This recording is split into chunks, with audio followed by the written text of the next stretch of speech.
छठी माई दे दिला लानवा सुनाबा मोरे अंगनवा रहुरा से हो माई मांगी नहीं धनवा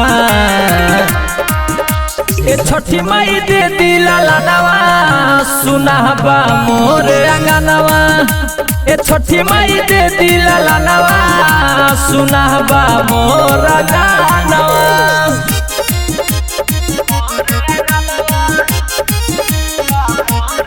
Presented by Sonia Music Vidya।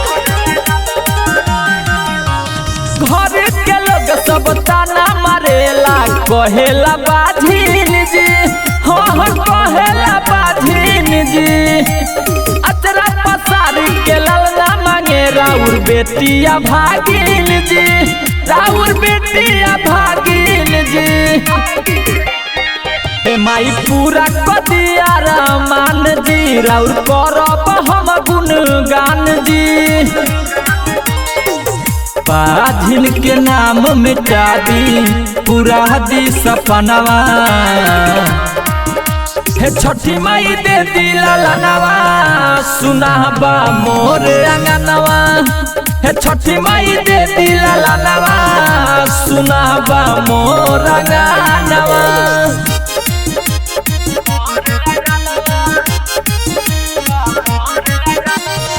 Mixed by Sonu Sawadia। चंदन के पापा बना दी माई हमरा के मम्मी जी हाँ हमरा के मम्मी जी लालना होते सब पूरा हो जाई नहीं रही कोनो कमी जी नहीं रही कोनो कमी जी धोनी धनंज के है बकानवा माई दे दी ना गोदी में लाला नवा सोनू सवरिया नारद पूजले चरणवा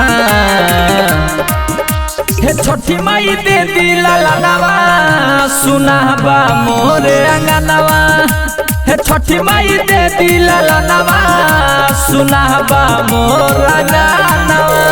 हरे माई दया करहु।